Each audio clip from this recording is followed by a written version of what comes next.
வணக்கம். இப்போ நீங்க மகாபாரதம் படிக்கும்போது எப்போதாவது ஒரு விஷயத்த கவனிச்சிருக்கீங்களா? ம். எந்த விஷயத்த சொல்றீங்க? அதாவது ஒரு பக்கத்துல பெண்கள் மதிக்கப்படும் இடத்துல தெய்வங்கள் வாழும் அப்படின்னு ரொம்ப உன்னதமா கவிதை பாடுவாங்க. ஆமா. அது ரொம்ப பிரபலமான ஒரு கருத்து. ஆனா அதையே படிச்சு முடிச்சுட்டு அடுத்த சில பக்கங்களை திருப்புனா அங்கே ஒரு மாபெரும் சபையில சூதாட்ட களத்துல திரௌபதிய ஒரு உயிரற்ற பொருளை போல பந்தயம் வைப்பாங்க. உண்மைதான். இது ஒரு பெரிய முரண்பாடு. இத படிக்கும்போது உங்களுக்கும் அந்த கேள்வி வந்திருக்கும். இந்த 2க்கும் நடுவுல ஏதோ ஒரு பெரிய உண்மை மறைக்கப்பட்டிருக்கு இல்லையா? இன்று உங்களுக்காக இந்த ஆழமான அலசல்ல நாம ஒரு சுவாரஸ்யமான ஆராய்ச்சி தொகுப்பு தான் பார்க்க போறோம். கண்டிப்பா. இது உண்மையிலேயே ஒரு மிகப்பெரிய தத்துவம் மற்றும் வரலாற்று புதிர்னு தான் சொல்லணும். சரியா சொன்னீங்க. ஒரு பக்கம் பெண்களை சக்தியின் வடிவமா, தெய்வமா கொண்டாடும் நமது பழங்கால சாஸ்திரங்கள். இன்னொரு பக்கம் அவங்களுக்கு சுதந்திரமே கிடையாது அப்படின்னு மிக கடுமையாக விமர்சிக்குது. மேலோட்டமா இத படிக்கிற யாருக்கும் கண்டிப்பா ஒரு குழப்பம் வர்றது இயல்புதான். அதனால தான் இன்று நம்முடைய நோக்கம் யாரையும் குற்றம் சாட்டுவதோ இல்ல நியாயப்படுத்துவதோ கிடையாது. நீங்க வழங்கிய அந்த மகாபாரதம், மனுஸ்மிருதி, உபநிடதங்கள் அப்புறம் உலகளாவிய மத நூல்களோட குறிப்புகளை வச்சு இதை நாம ஆராய போறோம். ஆமா. எந்த ஒரு சார்பும் இல்லாம இதுல இருக்கிற உண்மைய நாம பார்க்க போறோம். எக்ஸாக்ட்லி.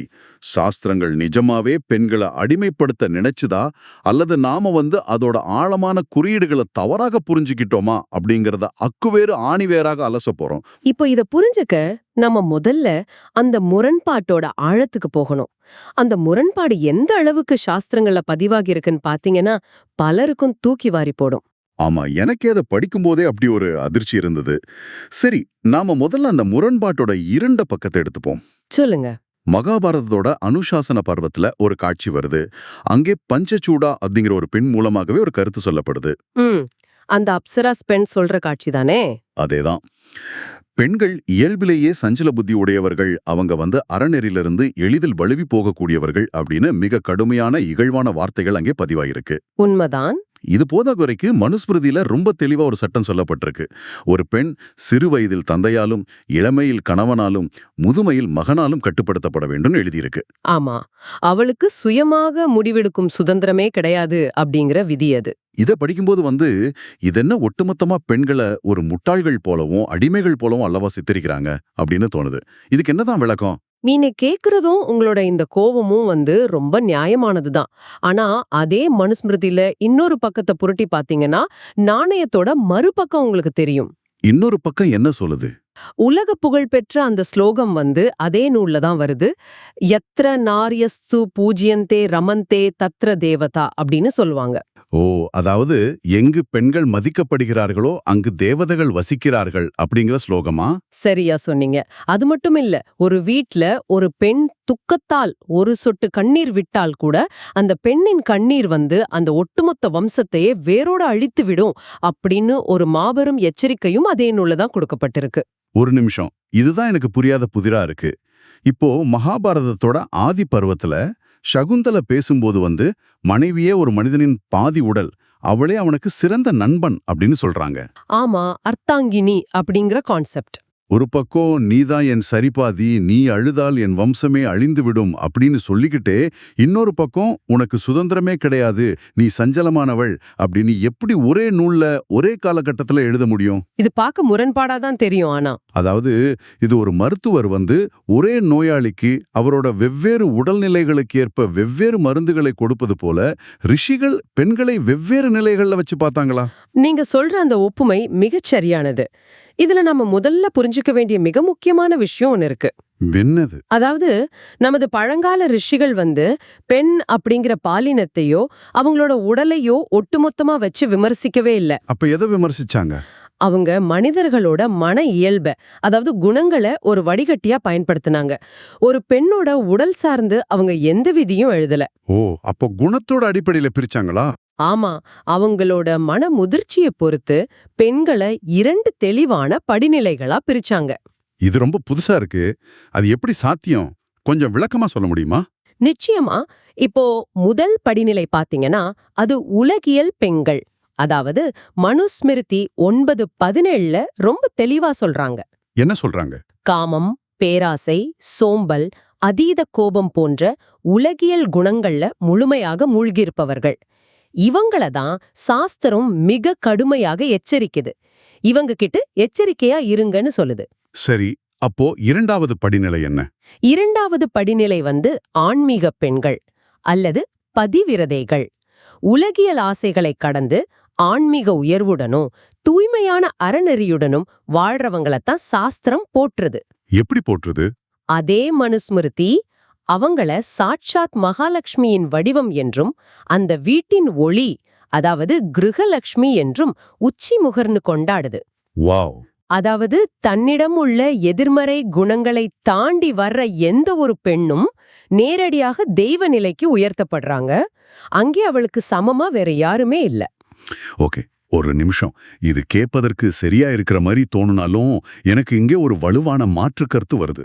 சொல்லுங்க, என்ன சந்தேகம்? அதாவது உடல் ரீதியா பெண்களை விமர்சிக்கல, குணங்களை குறிச்சு தான் பேசியிருக்காங்க அப்படிங்கிறது எனக்கு புரியுது. ஆனா ஆண்களுக்கும் காமம், பேராசை, சோம்பல் எல்லாமே தாராளமா இருக்கே. ஆமா, நிச்சயமா இருக்கு.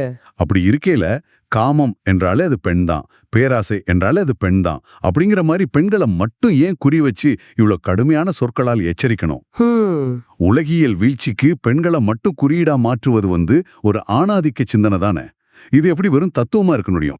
மிக அருமையான கேள்வி. மேலோட்டமா பார்த்தா இது நிச்சயமா ஆணாதிக்க சிந்தனையா தான் தோணும். ஆனா இதை இன்னும் ஒரு பரந்த கண்ணோட்டத்துல, ஒரு வரலாற்று மற்றும் உளவியல் பார்வையில பார்த்தோம்னா இதுல உள்ள தர்க்கம் நமக்கு புரியும். என்ன தர்க்கம் இருக்கு இதுல? இதுக்கு 2 ஆழமான காரணங்கள் நம் சாஸ்திரங்களோட பின்னணியில இருக்கு. முதலாவது வந்து இலக்கு குழு, அதாவது டார்கெட் ஆடியன்ஸ். இலக்கு குழுவா? ரிஷிகள் யாருக்கு உபதேசம் செய்தார்கள் அப்படிங்கறதுல இந்த ரகசியம் ஒளிஞ்சிருக்கா? 100% உண்மை. இப்போ காடுகள்ல இருந்த குருகுலங்கள்ல ரிஷிகள் யாருக்கு முன்னாடி அமர்ந்து உபதேசம் செஞ்சாங்க? பெரும்பாலும் சீடர்களுக்கு தானே. ஆமா, பெரும்பாலும் ஆன்மீக பாதையில போற இளம் ஆண் சாதகர்களுக்கு, அதாவது பிரம்மச்சரியத்தை கடைபிடிக்கும் ஆண் சீடர்களுக்கு தான் அவங்க பாடம் நடத்தினாங்க. கரெக்ட். அந்த நெடிய ஆன்மீக பயணத்துல ஒரு ஆணோட மிகப்பெரிய பலவீனம் அப்படிங்கிறது என்ன? அது பெண்ணின் மீதான உடல் மற்றும் உணர்வு ரீதியான ஈர்ப்பு விசைதான். ஓ, அதனாலதான் அப்படி சொன்னாங்களா? ஆமா, காமம் அப்படிங்கிற மாயைய அந்த ஆண் சீடனோட மனசுல இருந்து அகற்றுவதற்காக அந்த மாயைய உலகியல் பெண் அப்படிங்கிற உருவகமா மாற்றி அவங்க மிக கடுமையா எச்சரிச்சாங்க. இது வந்து ஒரு கற்பித்தல் முறை, ஒரு டீச்சிங் டூல். ஓஹோ, அப்போ ஆணோட மனதை அசைத்து பார்க்கும் காமத்தை தான் பெண்ணாக உருவகப்படுத்தினாங்களே தவிர உண்மையிலே எல்லா பெண்களுமே காமத்தின் பிண்டங்கள் அப்படின்னு அவங்க சொல்ல வரல. சரியா புரிஞ்சுக்கிட்டீங்க. இப்போ இதை உறுதிப்படுத்த உங்ககிட்ட நான் ஒரு கேள்வியை கேக்குறேன். கேளுங்க. இதே சாஸ்திரங்கள் பெண் துறவிகளுக்கு உபதேசிக்கும் போது என்ன சொல்லுதுன்னு உங்களுக்கு தெரியுமா? எனக்கு தெரியலையே, என்ன சொல்லுது? உதாரணத்துக்கு பாகவத புராணம் போன்ற பக்தி நூல்கள்ல கபில முனிவர் தனது தாயான தேவஹூதிக்கு உபதேசம் செய்யும் ஒரு பகுதி வருது. ஒரு பெண் ஆன்மீக பாதையில செல்லும்போது அவளை பார்த்து சாஸ்திரம் என்ன சொல்லுதுன்னா, ஆண்கள் என்பவர்கள் காம பிண்டங்கள், பேராசை பிடித்தவர்கள், அறியாமையின் வடிவங்கள், அவங்கள எந்த காலத்திலயும் நம்ப கூடாது அப்படின்னு ஆண்களை மிக கடுமையா இகழ்ந்திருக்காங்க. ஆச்சரியமா இருக்கே, இது பலருக்கும் தெரியாத ஒரு விஷயம். அப்போ ஆண் சீடனுக்கு பெண் ஒரு மாயை, அதே போல பெண் சீடனுக்கு ஆண் ஒரு மாயை. எக்ஸாக்ட்லி. தத்துவ ரீதியா பார்த்தா இதுல பாலின பாகுபாடு அங்க இல்ல. இருவருக்குமே எதிர்பாலினம் அப்படிங்கிறது ஒரு ஆன்மீக தடை அப்படின்னு சொல்லி கொடுத்திருக்காங்க. ஆமா, அதுதான் உண்மை. சரி, இது ஆன்மீக தேடல்ல இருப்பவர்களுக்குன்னு வச்சுக்கலாம். ஆனா சாதாரண சமூக வாழ்க்கையில் இருந்த பெண்களுக்கும் பல கட்டுப்பாடுகள் இருந்ததே. அதுக்கு இரண்டாவது காரணம் என்னன்னு சொல்ல வந்தீங்களே? இரண்டாவது காரணம் வந்து சமூக அச்சாணி, அதாவது சோஷியல் ஆங்கர். சமூக அச்சாணியா? ஆமா, இந்திய குடும்ப அமைப்போட ஆணி வேறே பெண்தான். இது அவங்க ரொம்ப ஆழமா நம்பினாங்க. இப்போ ஒரு ஆண் உலகியல் ஆசைகள்ல கெட்டு போனா, சூதாடினா அல்லது குடிச்சா அவன் ஒருவன் மட்டுமே வீழ்வான், அவனோட வாழ்க்கை மட்டுமே அழியும். ஆனா அது சரிதான். ஆனா ஒரு வீட்டின் அச்சாணியா அடுத்த தலைமுறைய உருவாக்கும் பொறுப்பில் இருக்கிற ஒரு பெண் உலகியல் பலவீனங்கள்ல விழுந்தா அந்த ஒட்டுமொத்த வம்சமும் சமூக ஒழுக்கமும் சீர்குலையும். ஓ, அதனாலதான் இவ்ளோ கட்டுப்பாடுகளா? ஆமா, யாருக்கு சமூகத்துல முக்கியத்துவம் அதிகமோ, யார் மீது பொறுப்பு அதிகமோ, அவங்க தவறு செய்யும் போது அதன் மீதான விமர்சனமும் அவங்கள கட்டுப்படுத்த நினைக்கும் விதிகளும் ரொம்ப கடுமையாவே இருக்கும். ஆஹா, குடும்பம் அப்படிங்கிற அமைப்பு சிதைந்து விடக்கூடாது அப்படிங்கிறதுக்காக பெண் மீது அதிக பொறுப்பு சுமத்திட்டாங்க. அதனாலதான் அவங்கள அவ்வளோ கவனமா பாதுகாக்கவும் அதே சமயம் கடுமையா எச்சரிக்கவும் செஞ்சாங்க. கரெக்ட். சரி, எனக்கு இப்ப இன்னொரு கோணம் நினைவுக்கு வருது. சொல்லுங்க. இப்போ இந்திய சாஸ்திரங்கள்ல பெண்களை இயற்கையாகவும் சக்தியாகவும் பேரறிவாகவும் போற்றியது போல உலகின் பிற பகுதிகள்ல மற்ற மதங்கள்ல இதே போன்ற ஒரு பார்வை இருந்ததா? ஆமா, அது ஒரு பெரிய ஹிஸ்டரி. ஏன்னா நீங்க வழங்கிய ஆதாரங்கள்ல யூத, கிறிஸ்தவ, எகிப்திய நூல்கள் பற்றியெல்லாம் பல சுவாரஸ்யமான குறிப்புகளை பார்த்தனே. அதுல என்ன சொல்றாங்க? அது ஒரு மிகப்பெரிய வரலாற்று பரிணாமம்னு தான் சொல்லணும். தொடக்க காலத்துல உலகம் முழுவதும் இந்த தெய்வீக பெண், அதாவது டிவைன் ஃபெமினின் அப்படிங்கிற அம்சம் மிகச்சிறப்பா போற்றப்பட்டது. அப்படியா? ஆமா. மனித சமூகம் விவசாயத்தை அடிப்படையாக கொண்டு இயங்கிய போது அவங்க இயற்கையை உற்று நோக்கினாங்க. ஒரு விதை மண்ணில் விழுந்து அது செடியா உயிர்த்தெழுகிறது, பூமி உயிர்களை உருவாக்குது. அதே போல ஒரு பெண் குழந்தையை பெற்றெடுக்கிறாள். ஆக உயிரை உருவாக்கும் அந்த பிரம்மாண்டமான ஆற்றலை அவங்க பெண்மையா பார்த்தாங்க. அதனால உலகம் முழுவதும் பூமி தாய் வழிபாடுதான் முதன்மையா இருந்தது. என்னை பொறுத்தவரை இது மிகப்பெரிய ஆச்சரியம். ஏன்னா யூத மற்றும் கிறிஸ்தவ ஞான நூல்கள்ல சோஃபியா அப்படின்னு ஒரு சொல் வர்றத பார்த்தேன். ஆமா, நாஸ்டிக் டெக்ஸ்ட்ஸ்ல வரும். அது இறைவனோட பேரறிவு அப்படிங்கறத குறிக்கும் ஒரு பெண் உருவகம். அதே போல சீன தத்துவமான தாவோயிசத்துல யின் அப்படிங்கிற பெண்ணாற்றல், எகிப்துல ஈசிஸ், கிரேக்கத்துல அத்தீனா அப்படின்னு எல்லாமே பெண் தெய்வங்கள் தான். எக்ஸாக்ட்லி. இந்தியாவை போலவே உலகெங்கும் பெண் தெய்வங்கள் கொடிகட்டி பறந்திருக்கு. ஆனா இன்று நிலைமை அப்படி இல்லையே. உலகளாவிய ஆன்மீகத்துல இந்த பெண் தெய்வங்களுக்கு என்னதான் ஆச்சு? அங்கேதான் மனித வரலாறு ஒரு மிகப்பெரிய திருப்பத்தை சந்திச்சது. என்ன திருப்பம்? எப்போ மனிதன் விவசாய நிலங்களை மட்டும் நம்பி இருக்காம ஆயுதங்களை ஏந்தி பிற நிலங்களை ஆக்கிரமிச்சு அரசுகளையும் சாம்ராஜ்யங்களையும் உருவாக்க தொடங்கினானோ, அப்போ அவனுக்கு அன்பு காட்டும் தாய் தேவையில்லை. போர்க்களத்துல எதிரிகளை வீழ்த்தும் ஒரு போர்க்கடவுள் தான் தேவைப்பட்டார். சாம்ராஜ்யங்களுக்கு போர் தேவை. போர்க்களத்துல உடல் வலிமை கொண்ட ஆண்களின் கை ஓங்கியதால சமூகத்திலும் மதத்திலும் ஆண் பிம்பம் முன்னிலை பெற்றது. வாவ், இது உலக வரலாறு முழுக்க நடந்திருக்கா? ஆமா. அதன் பிறகு பல இறைவர்களை வணங்கும் முறை மாறி ஓரிரை கொள்கை வந்த பிறகு உலகை ஆளும் கடவுள் என்பவர் விண்ணகத்தில் இருக்கும் தந்தை அப்படிங்கிற ஆண் பிம்பமா மட்டுமே உலகிற்கு அறிமுகப்படுத்தப்பட்டார். அப்போ இந்த சோஃபியா போன்ற பெண் தெய்வங்கள், சோஃபியா போன்ற பெண் அம்சங்களை கொண்ட மறைபொருள் ஞானங்கள் எல்லாமே பல இடங்கள்ல திட்டமிட்டு அழிக்கப்பட்டது அல்லது மதவிரோதம்னு தடை செய்யப்பட்டது. இது வரலாற்றில் நடந்த மிகப்பெரிய திருட்டுன்னு தான் சொல்லணும். பேரறிவையும் அன்பையும் குறிக்கும் பெண் தெய்வங்களை சாம்ராஜ்யங்களுக்காகவும் அதிகாரத்துக்காகவும் உலக அரங்கிலிருந்து அழிச்சிருக்காங்க. உண்மைதான். அப்போ இந்தியாவுல மட்டும் அந்த பெண் தெய்வ வழிபாடு எப்படி தப்பியது? இன்று வரை நாம காளியையும் துர்க்கையையும் வணங்குறோமே. இந்தியாவிலையும் பாதிப்புகள் நிறைய இருந்தது. ஆனா ஆன்மீக ரீதியா சக்தி வழிபாடு நம்முடைய மரபுல மிக ஆழமா வேரூன்றி இருந்ததால அது முழுமையா அழியல. ஆனா வரலாற்று ரீதியா பாத்தீங்கன்னா இந்தியாவுல நடந்த தொடர்ச்சியான வெளிநாட்டு படையெடுப்புகளால பெண்களின் பாதுகாப்பு மிகப்பெரிய கேள்விக்குறியானது. அந்த பாதுகாப்பை கருத்தில் கொண்டுதான் சமுதாயம் பெண்களை வீட்டுக்குள்ள முடக்கி பல கட்டுப்பாடுகளை விதிச்சது. அது தற்காப்புக்காக உருவாக்கப்பட்டதா? ஆமா. அன்று ஒரு நெருக்கடியான காலகட்டத்துல பெண்களின் பாதுகாப்பிற்காக விதிக்கப்பட்ட சில விதிகளே பல நூற்றாண்டுகள் கடந்த பிறகு பிற்காலத்துல அவங்கள முடக்கும் அடிமைச் சங்கிலிகளா மாறிடுச்சு. ஆக அந்த சுதந்திரமின்மை அப்படிங்கிறது வெறுமனே ஆன்மீக சட்டம் அல்ல, அது ஒரு காலகட்டத்தோட சமூக நெருக்கடியால் வந்த தற்காப்பு நடவடிக்கை. இது ரொம்ப தெளிவா புரியுது. ஆமா. சரி, வரலாற்று சிக்கல் புரியுது. ஆனா தற்காலத்துல நவீன சிந்தனையாளர்கள் வைக்கிற ஒரு குற்றச்சாட்டு இருக்கு. என்ன குற்றச்சாட்டு? சாஸ்திரங்கள் பெண்களை வெறும் உணர்ச்சி வசப்படுபவர்களாகவும் ஆண்களை பகுத்தறிவுவாதிகளாகவும் முத்திரை குத்துது அப்படின்னு சொல்றாங்களே, இதை எப்படி எதிர்கொள்வது? அதாவது ஆண்கள் புத்திவசப்பட்டவர்கள், பெண்கள் மனம் வயப்பட்டவர்கள்னு சாஸ்திரங்கள் பிரித்து பார்ப்பதே பெண்களை குறைத்து மதிப்பிடுவதுதானே. ஒரு பெண்ணால் தர்க்க ரீதியா சிந்திக்கவே முடியாதுன்னு அவங்க முடிவு கட்டிட்டாங்களா? இது ரொம்ப மிக முக்கியமான கேள்வி. இது சாங்கிய தத்துவத்தோட மிக ஆழமான ஒரு குறியீடு. இத மேலோட்டமா படிச்சுட்டு தான் பலரும் தவறாக விமர்சிக்கிறாங்க. அப்போ உண்மையான அர்த்தம் என்ன? இதை நாம கொஞ்சம் ஆழமா புரிஞ்சுக்கணும். சாங்கிய தத்துவம் உலக 2 பெரும் கூறுகளா பிரிக்குது. ஒன்னு புருஷா, அதாவது தூய அறிவு அல்லது சாட்சி. மற்றொன்று பிரகிருதி, அதாவது இயற்கை அல்லது ஆற்றல். இதை சற்று எளிமையா சொல்ல முடியுமா? மனித மனசுக்கும் இதுக்கும் என்ன சம்பந்தம்? சொல்றேன். மனித உடலுக்குள் நடக்கும் செயல்பாடுகளை அவங்க தத்துவார்த்தமா பிரிச்சாங்க. ஆண் என்பது புத்தி, அதாவது இன்டலெக்ட் அல்லது டிசிஷன் மேக்கர் அப்படின்னும் பெண் என்பது மனம், அதாவது இமோஷன் அல்லது சென்சரி ப்ராசஸர் அப்படின்னும் அவங்க குறியீடாக பிரிச்சாங்க. மனம்னா என்ன, புத்தினா என்ன இதுல? மனம் அப்படிங்கிறது நம்ம ஐம்புலன்கள் வழியாக வரும் தகவல்களை சேகரித்து அலைபாயும் தன்மை கொண்டது. புத்தி அப்படிங்கிறது இது சரி இது தவறுன்னு பகுத்தாய்ந்து முடிவெடுக்கும் தன்மை கொண்டது. ஓகே. ஆரம்ப நிலையில பாத்தீங்கன்னா சஞ்சலமான மனம் எப்பவுமே புத்தியை அலைக்கழிச்சுக்கிட்டே இருக்கும். புத்தி மனதின் பின்னால் இழுத்து செல்லப்பட்டால் அது அந்த மனிதனின் வீழ்ச்சி. புரியுது. அதனாலதான் ஆன்மீக பயணத்தை தொடங்கும் ஆண்களுக்கு அந்த சஞ்சலமான மனதை, அதாவது அதன் குறியீடான பெண்ணை எதிரியாக பார்க்க சொன்னாங்க. ஓ, அப்போ மனம் புத்தியை விட கீழானதா? பெண்கள் வாழ்நாள் முழுவதும் அந்த சஞ்சலமான மனதோட எல்லையிலேயே தங்கிடுவாங்கன்னு சாஸ்திரம் சொல்லுதா? இல்ல, அங்கேதான் சூட்சுமமே இருக்கு. சாஸ்திரங்கள் ஒருபோதும் ஒரு பெண்ணை அந்த மனதோட எல்லையிலே சுருக்கிடல. அப்படியா? ஆமா, ஒரு பெண் தன் வாழ்க்கை பக்குவத்தால் ஆன்மீக அனுபவத்தால் வளரும்போது அவள் அந்த சாதாரண மனதை கடந்து மகா புத்தியின், அதாவது சுப்ரீம் இன்டெலெக்ட் அப்படிங்கிற உச்சத்தை தொடுறா. வாவ்! மனதை ஆழத் தெரிந்தவளால் மட்டுமே பிரபஞ்சத்தோட மகா புத்தியாக மாற முடியும்.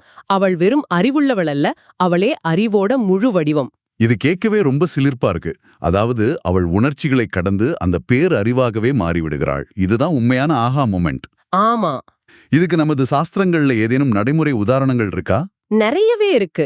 மகாபாரதத்தோட சாந்தி பர்வத்துல வர்ற சுலபா அப்படிங்கிற ஒரு பெண் யானையின் கதையை எடுத்துக்கோங்க. இது ஒரு அற்புதமான கதை.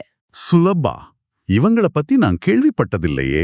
சுல்பா என்பவள் உலகியல் வாழ்க்கையை துறந்து ஞான மார்க்கத்துல உச்சம் தொட்ட ஒரு பெண் யோகி. அவளுக்கும் மகாஞானின்னு உலகத்தால் போற்றப்பட்ட ஜனக மகாராஜனுக்கும் இடையே ஒரு மாபெரும் பிரம்மஞான விவாதம் நடக்குது. ஓ, ஜனகர் கூட விவாதமா? ஆமா.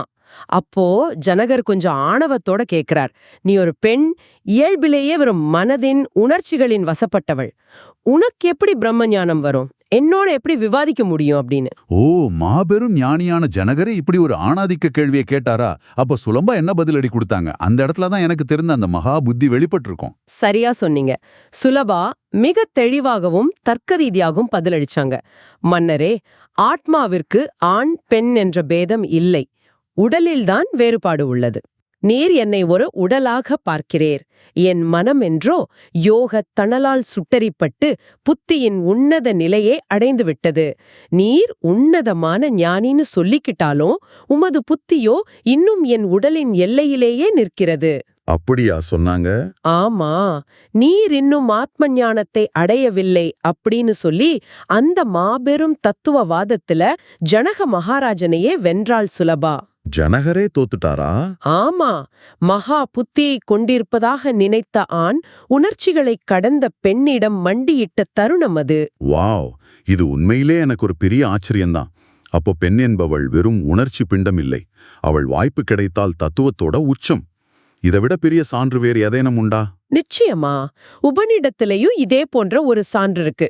இதை தவிர்த்துவிட்டு பெண்ணியத்தை பற்றி பேசவே முடியாது. அதென்ன கதை? யாஞவல்கியர் அப்படிங்கிற மாபெரும் முனிவர் தன் செல்வங்களை எல்லாம் தன் மனைவிகளான மைத்ரேயிக்கும் காத்யாயனிக்கும் பிரித்து கொடுத்துவிட்டு துறவரம் செல்ல நினைத்தார்.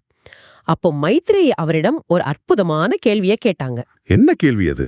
சுவாமி, நீங்கள் கொடுக்கும் இந்த உலகத்துச் செல்வம் எனக்கு மரணமில்லா பெருவாழ்வை தருமா? இது என்னை துயரத்திலிருந்து முழுமையாக விடுவிக்குமா அப்படின்னு கேட்டாங்க. அதுக்கு அவர் என்ன சொன்னார்?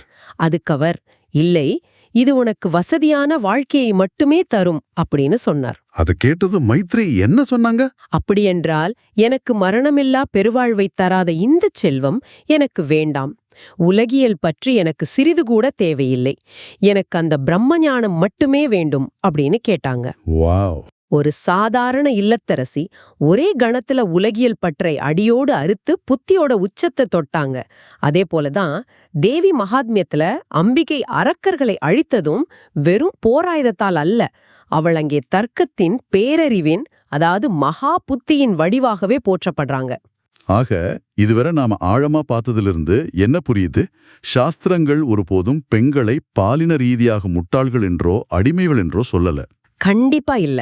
தத்துவார்த்தமா ஆன்மீக பாதையில் உள்ளவங்களுக்கு உலகியல் மாயைய எச்சரிக்கவே அவங்க கடுமையான சொற்களை பயன்படுத்தினாங்க.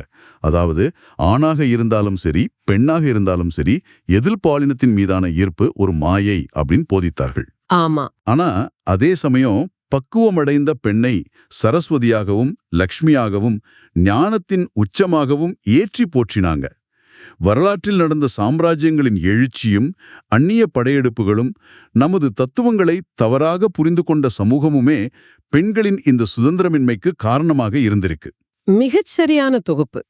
ஒரு வரியில சொல்லணும்னா, ஆழமான உண்மைகள் எப்பவுமே மேலோட்டமான வாசிப்புல கிடைப்பதில்லை அப்படிங்கிறதுக்கு இந்த ஆராய்ச்சி ஒரு மிகச்சிறந்த உதாரணம். உண்மைதான். பல 100 வருடங்களா பெண்களை கட்டி போட்டிருந்த அந்த சங்கிலிகள் வெறும் தற்காப்பிற்காக உருவாக்கப்பட்டவை, அவை இறைவனால் எழுதப்பட்ட நிரந்தரமான விதிகள் அல்ல அப்படிங்கறத புரிஞ்சுக்கும் போது ஒரு பெரிய நிம்மதி கிடைக்குது. நிச்சயமா. அது ஒரு உயிரோட்டமான ஆழமான தத்துவக் கடல். அத முழுமையா புரிஞ்சிக்க நமக்கு ஒரு பரந்த வரலாற்று பார்வை தேவைப்படுது. சரியா சொன்னீங்க. எந்த ஒரு பழைய நூலையும் படிக்கும்போது அது யாருக்காக, எந்த சூழ்நிலையில, எந்த மனநிலையை மனதில் வச்சு எழுதப்பட்டது அப்படிங்கிற அந்த பரந்த பார்வைதான் நம்ம உண்மையான புரிதலுக்கு கொண்டு போகும். நிறைவாக நீங்க வழங்கிய இந்த ஆராய்ச்சி தொடுப்பிலிருந்து எனக்கு தோன்றிய ஒரு மிக முக்கியமான சிந்தனையோடு இது முடிக்கலாம்னு நினைக்கிறேன். கண்டிப்பா சொல்லுங்க. வேத காலத்துல முறையான குருகுல கல்விக்கு செல்லாமலேயே குடும்ப பொறுப்புகள்ல இருந்த கார்கி, மைத்ரேயி, சுலபா போன்ற பெண்களால் தங்கள் மனதோட எல்லையை கடந்து மகாபுத்தியின் உச்சத்தை மிக எளிதா அடைய முடிஞ்சதென்றால், இன்று எல்லா கல்வி வாய்ப்புகளும் இருந்தும் பெண்களை இன்னும் பாதுகாக்கப்பட வேண்டியவர்களாகவும் உணர்ச்சி வசப்படுபவர்களாகவும் மட்டுமே பார்க்கும் நமது நவீன சமூக பார்வையின் காரணமாக பெண்களிடம் இயல்பாகவே மறைந்திருக்கும் அந்த மிகப்பெரிய ஆன்மீக மற்றும் அறிவுசார் ஆற்றலை நாம வீணடிச்சுக்கிட்டு இருக்கோமா? இது ரொம்ப ரொம்ப ஆழமான ஒரு கேள்வி. இந்த ஆழமான கேள்வியோடு இன்று நாங்க உங்களிடமிருந்து விடைபெறுகிறோம். நீங்களும் இதை பற்றி சிந்தித்து பாருங்கள். இந்த தேடலும் சிந்தனையும் உங்களோடு தொடரட்டும். மீண்டும் சந்திப்போம்.